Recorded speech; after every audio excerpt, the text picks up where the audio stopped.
So I got this canopy copper piece here. I'm going to have that on the top, middle, somewhere centered. Off of that, it's going to hang this little light. That's going to be inserted into the copper canopy. That'll be soldered to the glass. So my bulbs will hang in there with the grow lights and glow down and illuminate the top. Okay, so here's my setup. This is the glass that I'm using.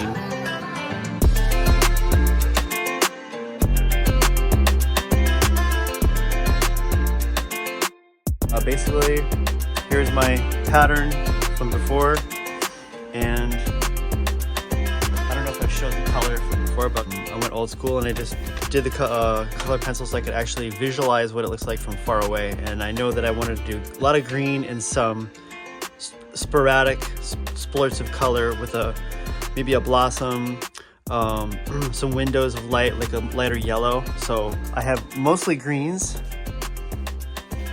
Bullseye.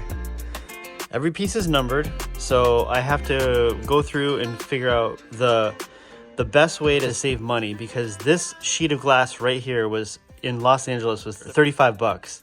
Crazy expensive. I'm going through multiple sheets, and I actually have a lot more scrap pieces over here that I can salvage from older projects. But basically, over 500 pieces, I actually have a lot of them done already. They're all numbered.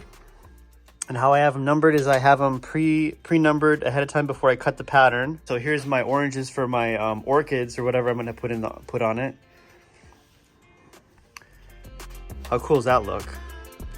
So every number, and I assign a letter like O for orange, so I know which one goes on the orange piece. And then here's all the purples or lavender, but I put a P for purple. And I'm using a glue stick to stick these on. It's easier to keep track of if I have all my pieces laid down, and I'll have them all glued down with a glue stick. And you have to pre-plan your cuts. So I'm gonna cut like through here, and then I have a segue cut where I know I can get a cut, like right through here. And then I know I can cut right through here, and I can chunk them out, and I can cut them all individually. Oh, and another thing, so once I have them all lined up here, every piece has a number. So I'm gonna go in here and start soldering as I go and work my way down, and then lock it in to the bottom base piece. So I know what you're already thinking. This is almost like a puzzle. Yes, it's a 600 piece puzzle to challenge myself in 3D and see if I can make this actually happen as I see it in my head. Continuing on. For those who may wonder, after I cut each piece, I number it with a Sharpie marker, but it's not really permanent. It's only used to match later on, and I can easily wipe off the number with some isopropyl alcohol and a rag or a cotton ball. I'm going to chunk it out, and then once I have everything in chunks, I can start breaking up the pieces and the edges and grousing it. But the goal is to save as much glass as I can.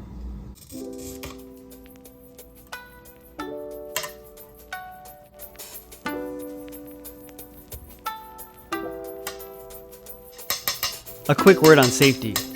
I know when it comes to working with gloves and materials, you may wonder why my free exposed hands, no gloves.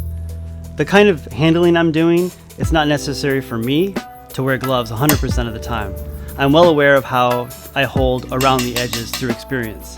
At some points, eye protection is critical to ensure possible free-flowing glass shards don't land in my eyes. So each person attempting this craft should know how to handle each risk. And all this is thought out ahead of time. It took me a lot of time to get this so I could plan my cuts ahead of time. So just doing our thing here.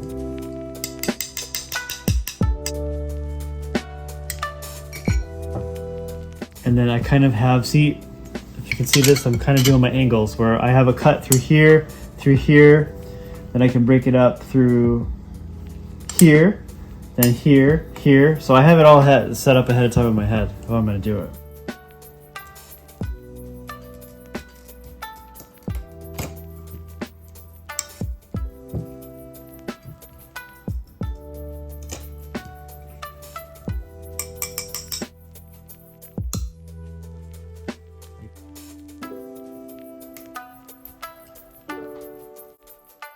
Another thing to mention is that if you cut on white paper on a flat surface other than the towel, these little shards will later be easily collected and disposed so they don't get stuck into your hands.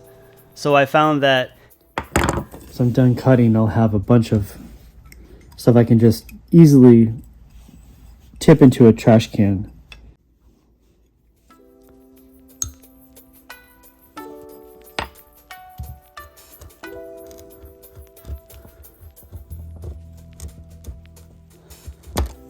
So I did my cut from here all the way down into here. And we got it.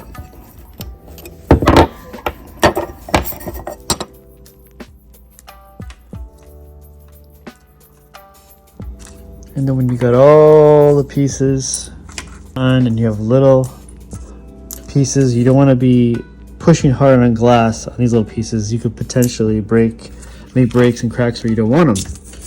So I take this paper in the trash. Also, I have a brush and I can brush the area into the trash, keep it all somewhat clean.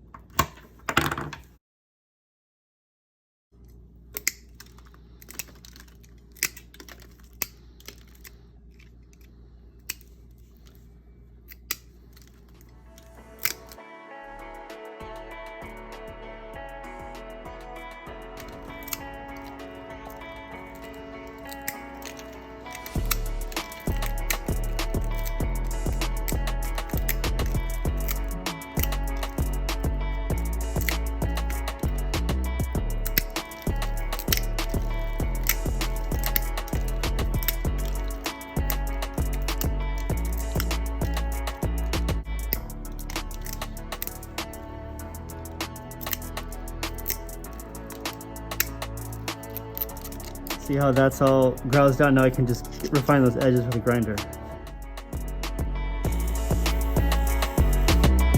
So this is the part where a soaking wet sponge next to the sanding bit captures all the dust, so I don't have to worry about wearing a mask.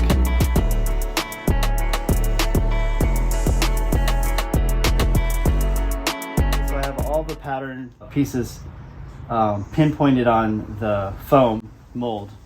And all my pieces are now cut, ground, and foiled.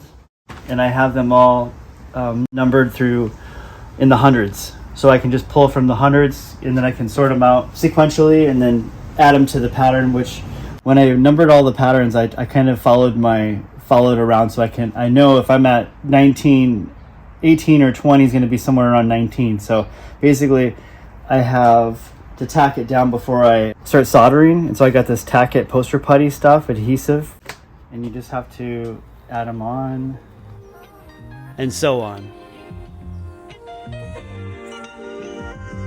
Okay, as you work and do your art, chaos is nice, but with the disarray of the numbers, you have to have order, so putting them all and getting all type A is actually beneficial, so you can just pull a number if it's in a sequence, 100 through 200.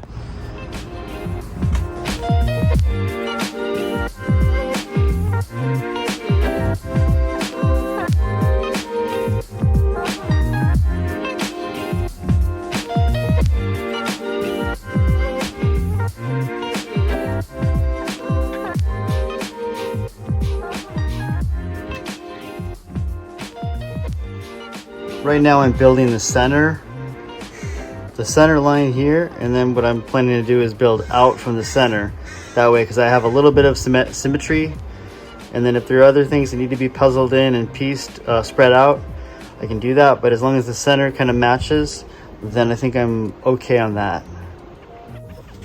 So what I'm doing here is tacking the pieces on as I go. Let's get a little dab of solder and just tack it on its way. A little bit of a dab of flux, a little dab of solder,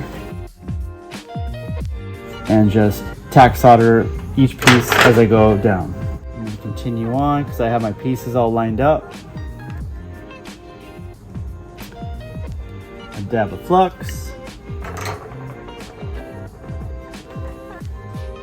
Grab another piece.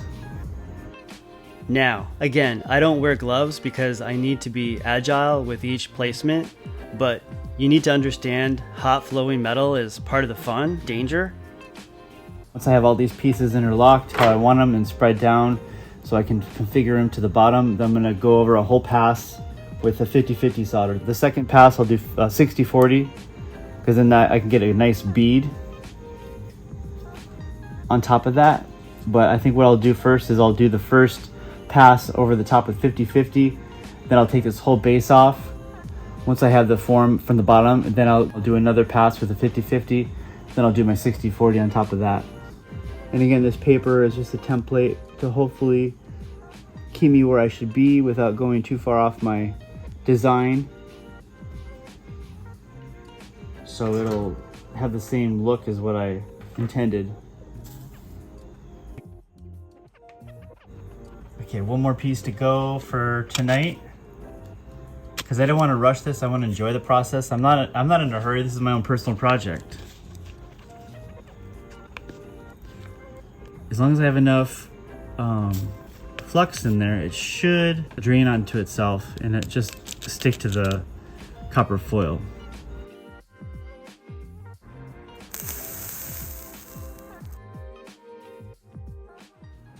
Okay, here's the quick and dirty update. Because this is these joints right down here could potentially separate with the weight of this glass.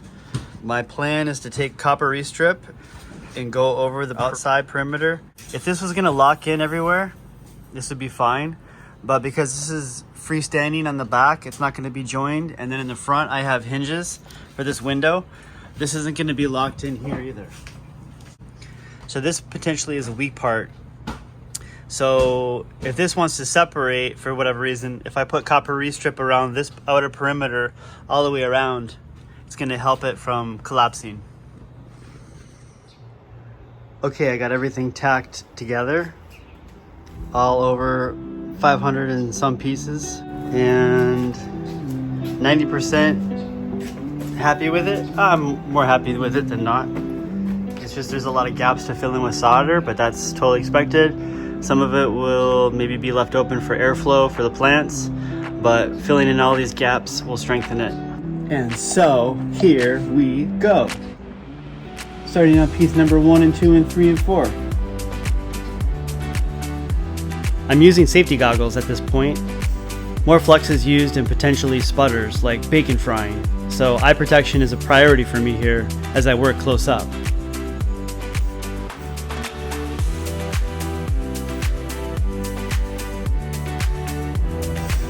This is just taking my time and enjoying the process. To me, this is the most fun part. I'll fill in these gaps with the 50-50 and then I'm going to go over the top with a nice bead with 60-40 solder, that is. And this is going to be a lot of solder. It's going to be probably the most expensive part of this whole deal. Even more expensive than the glass. I know it's really exciting, but I like to watch process videos, so hopefully somebody else will get a kick out of this, watching it. How time consuming it is, and tedious, but tedious in a good way, like fun tedious, not like, oh, I want to get this done.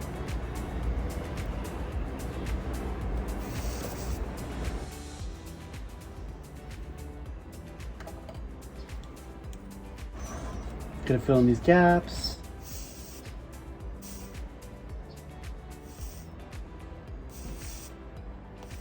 I'm gonna take this off. This isn't gonna be sealed here. I'm gonna take this whole thing off and then do the underside. And then once I have that, I'm gonna weld this all to the glass where I need to go. So that's the continuation of soldering. Okay, so I have everything all soldered together for the first pass. And now I'm about to do the other side in sections. So because I have this pinned, this is gonna be a hinge joint. I'm going to unpin this with some nails and take a look at the back side, the underneath side. And so as you can see here, I kind of use poster putty to keep my pieces together, holding up while I soldered it. And now I'm gonna do the inside shell with another pass. I'm gonna flip this piece over, refine all the edges before I patina. I'm gonna do that for the whole piece. Hopefully this will stay together. This is the door. I'm gonna put a pin and tube hinge with copper tubes, and it's gonna open like that. That's the goal. So I can mess with the light. It's gonna go up on here. So now this is fun because I get to see it for the first time with the colors. So when I hold it up to the light, boom, that's kind of the vibe. It's gonna have some jungle flair. I have this door taken off. I'm gonna flip this upside down and I'm gonna do the inside now. But before I do that, I braced this with some copper bar reinforcement. So I just cut off a section here and I tack welded it to each side with some solder, so it prevents it from moving around. So I don't want to have a lot of warp going on. I'm gonna slowly turn this around. I'm gonna try to lift this up. Okay, look at that. See the bottom of this? This is all spray foam. So these edges that I foiled are gonna line up roughly with these. It wasn't gonna be as precise as I wanted, but it's gonna be fine. I'm gonna actually leave this edge free so it can be a door, but all these other edges I'm gonna weld together.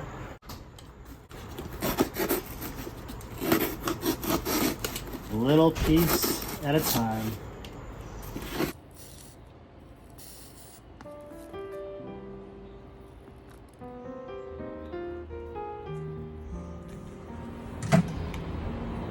Filling in these gaps.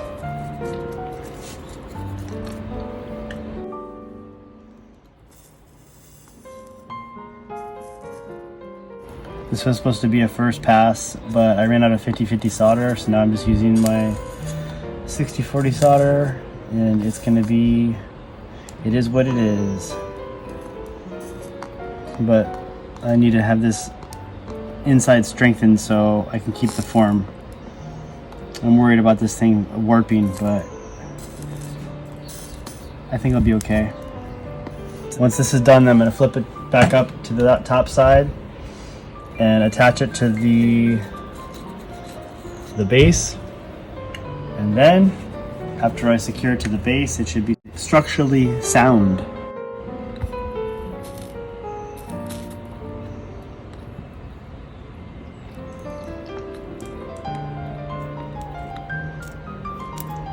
This is pretty much just going over a bunch of times until I like how smooth it is. But all these gaps in here is going to be filled with a channel of lead and tin.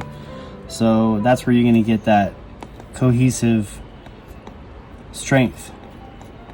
See, it doesn't want to pull down in there, so you just have to have a little bit more flux. And then it's going to want to pull down.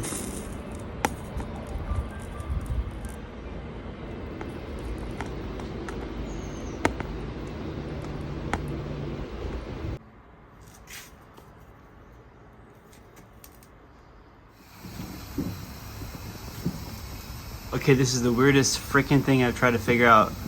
I got 2 ropes attached to eye bolts, attached to a 3/8 inch coarse threaded rod that's going down through the middle of the shade. Eye bolt on each side with a coupling. Coming through, bolted with washers to stabilize it, hanging on 2 sections. So if I solder, it's gonna drip off. I have to have it level when I solder my beads. So the idea is I can kind of level this to the plane that I want, and I can cinch it up with this loop.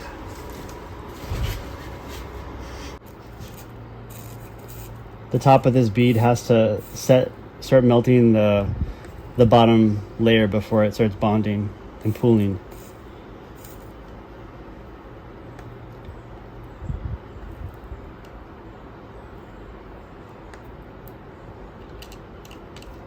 A lot of cleanup to do, but as I can work my way around, I can spin it on the rod. So I'm always pivoting with my knees.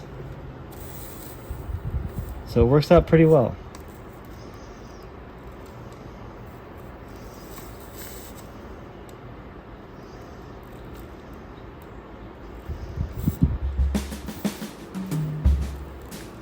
And if I don't like it, I just can come back to it. I don't want it to burn through or crack the glass.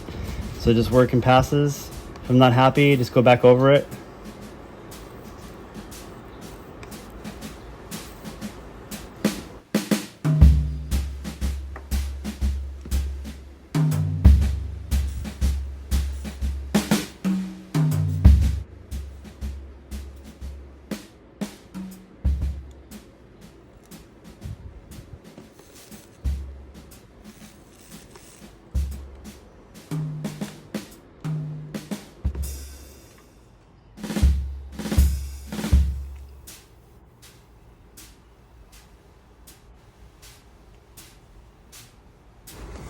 Okay, I got the patina, Novocaine black for solder.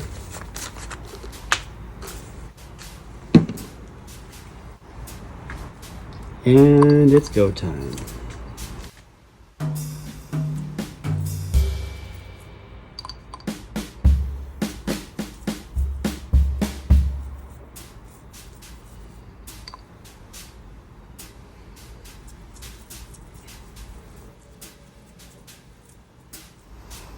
Okay, so there's the patina on the top.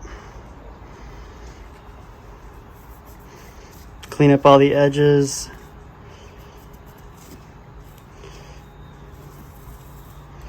Got to do the back, the bottom underside. You got to make sure that it's, I use this to clean it all up.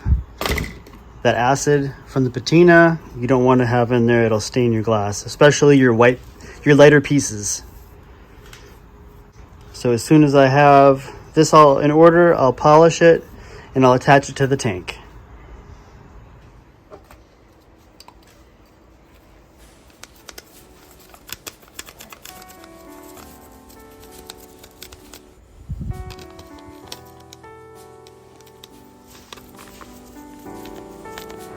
Okay, and I'm gonna patina this part here. So when I was messing with the hardware, I actually dropped something here and cracked the bottom, which could have killed me, but you know what? I'm gonna let it go and I'm gonna silicone the bottom anyways for moisture, so it's not gonna be an issue.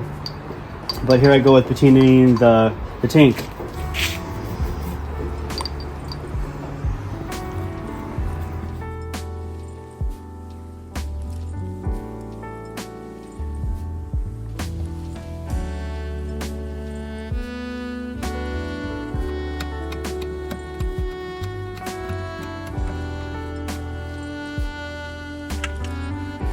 So now I'm sealing the crack and making sure that the bottom is watertight.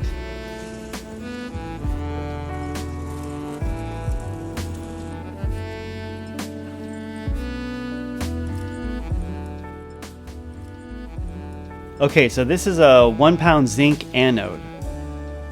Basically, I don't know if you know what an anode is, but you have an active metal compared to another piece of metal. Zinc is more active than the solder of lead and tin. So you have different charges of metals. When you connect them together and you have moisture between the two, one's going to corrode faster than the other. One's going to rust. So what's happening is I'm having the zinc corrode at a faster rate than the tin and the lead, and that's called cathodic protection.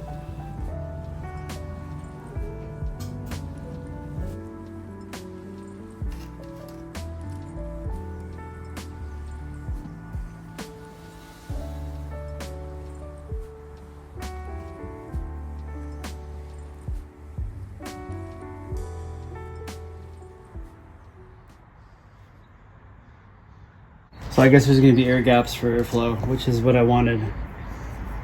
But I want to have this soldered.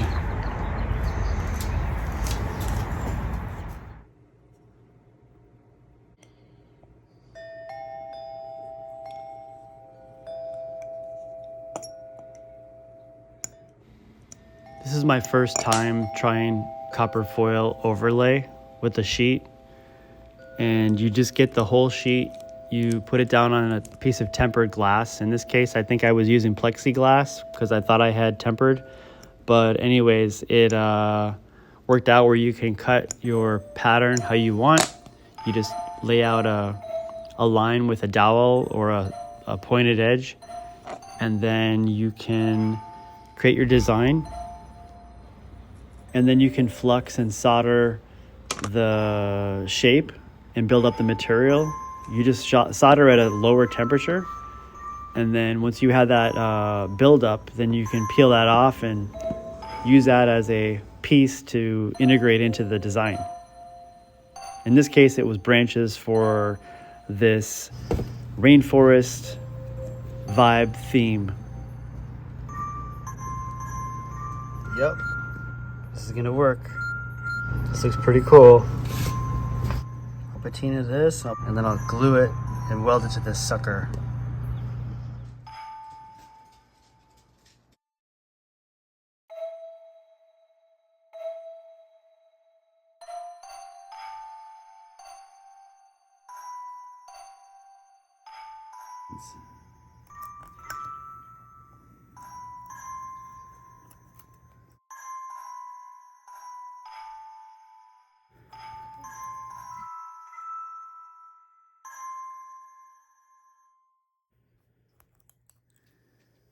Okay, so I did a couple layers of solder, but I patinaed it, then I waxed it, and now I'm peeling it off.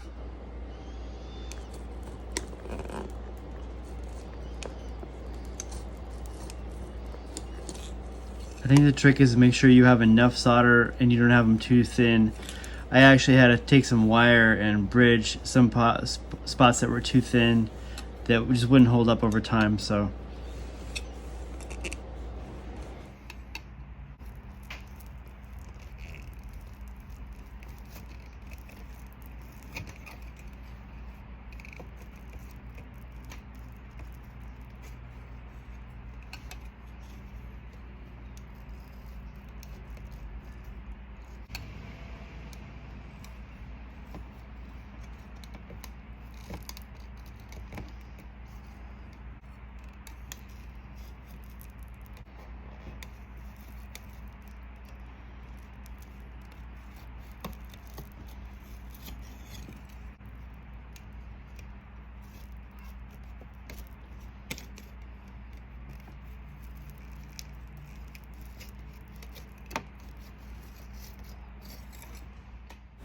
Well, let's see the whole piece in its entirety with the ornamental vines.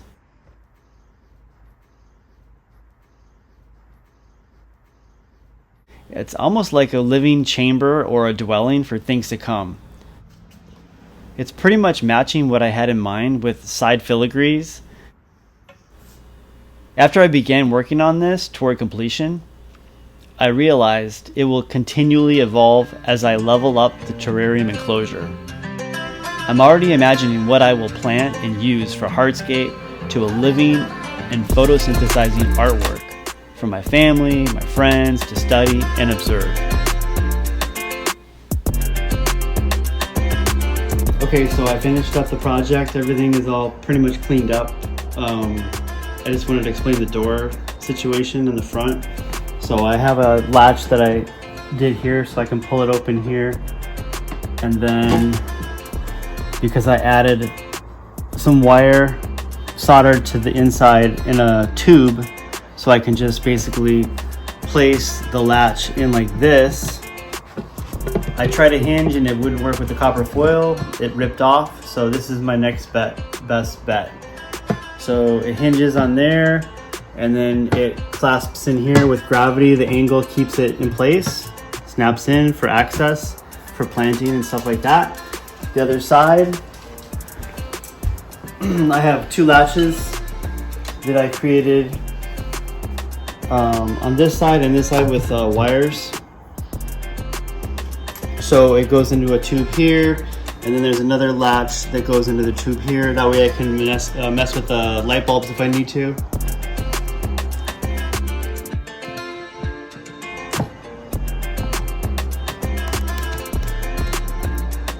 Like so. And then it still allows a little bit of airflow. I couldn't get it perfect, but it actually works out in favor because the plants will need to have some airflow coming through. I'm gonna put a PC fan on the inside. Here's my copper overlay that I cut out and soldered, and then on each side on the top, so it's kind of like a canopy coming down. So excited to plant and get plants in here. It's things that I'm thinking about are gonna have to work with not being too wet, but not too dry either. Something like a humid rainforest environment. If you enjoyed this kind of thing in the process, please give a like and subscribe. I do other projects like animation and stained glass videos, so you can check them out on my channel and see any updates. Thanks for watching.